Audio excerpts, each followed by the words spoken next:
Ingcindezi iya ngokuya inyuka kuJulius Malema owenza izithembiso nabathile asebemhlele entanyeni-ke manje useyadabukisa. Kanti sekubanjwe umlisa waseChina eWestern Cape notshwala obufake obungabiza u-30 million wamarandi. SA News with TK Zuma. Sinibekelele sinamukele endabeni ze-SA News with TK Zuma. Sanibonani.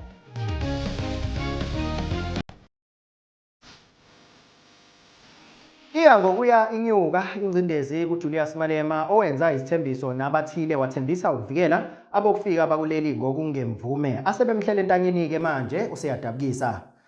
Lokhu kulandela emva kwenkulumo kaJulius Malema izolo egxeka iMarch and March njengokujwayelekile ngoba akasakhampeyini njengoba kusondele ukhetho lohulumeni basekhaya kodwa usekhuluma kakhulu ngeMarch and March nje kuphela. uJulius Malema uthi they are spreading hate and amaphoyisa kufanele mfethu yazi uMalema useyisono-ke manje. Useyisona ake sibuyisele eceleni nje okunye. We need to help a brother. I think a brother needs help now. uMalema uyayibona lento yokuthatha imali endaweni errong. Yabo ngihlezi ngishumayela leyo nto bakwethu ukuthi abantu abafuna ukungizwa. Ngithi before you accept a loan from a devil, just check the interest rate because some loans are impossible to pay. Buku uMalema manje akaseyena lo yaMalema smart. Phela uMalema is a leader. uMalema ama-leadership skills aMalema uwezwa through his sound of mind. uMalema ukwazi ukukhuluma umuzwe before azavula umlomo. Julius Malema we used to know. uMalema bethi mayekhuluma athi redistribution of land without compensation umuzwe. Free education should be implemented. Mines and banks should be nationalized. Ubumuzi manje akasezwakala ukuthi uthini. Spreading hatred kanjani amaphoyisa kufanele asebenze extortion ngazi bani vandalism yabona manje I think a brother needs help.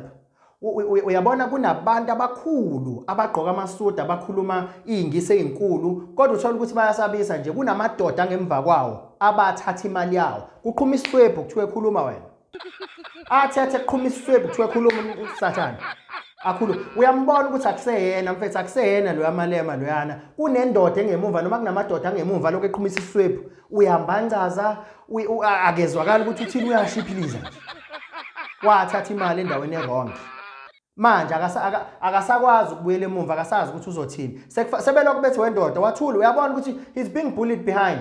There are people who are bullying him behind abathi yendoda wathula khuluma ndoda naku kunakala wathula manje hayi ngikhulumile nje you're not doing enough ndoda hamba okhuluma afika khuluma ungamuzi ukuthi uthini.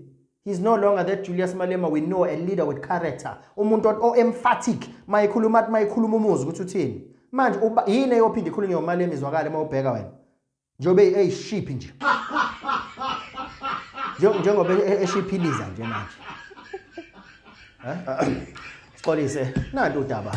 The people who are speaking after, they say on the 30th of this there's going to be hate, all of you must leave, and nothing happens. It's because we agree with it. There is something in law we can use to stop the spreading of that hate. Where are the NGOs? Amaphoyisa ase-Western Cape asebambe umlisa thizeni waseChina otholakale notshwala obufake obungabiza 30 million wamarandi.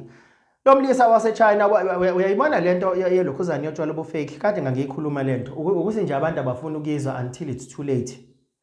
Manje kulabo abaphuzayo yazi nami nginomkhuhlanyana ngezwe ngathi ngidinga iwhisky. Ngithi kulabo abaphuzayo laba abaphuzayo abake bazame ukuthenga utshwala mhlambe emalikwa angisho ukuthi wonke ama tavern nama bottle stores adayisa utshwala obungekho right. Most yabantu aba-own ama tavern nama bottle stores abaphuza utshwala so abazi ukuthi basupply ngotshwala obunjani bona inhloso yabo ukwenza i-profit. That's the main intention of i-business. So uma kufika usupplier thizeni athi mina ngizokudayisela utshwala obunjena ngemali engaka athi mayebheka abona ukuthi uzokwenza more profit uzobuthenga lobo utshwala kanti akusibona utshwala bangampela. And ilokhuzana uhlobo le-alcohol olufakwa laphayana kuleyanto abasuke beyenze yabukeke ngathi utshwala ukuze ukwazi ukudakwa mase uyiphuzile.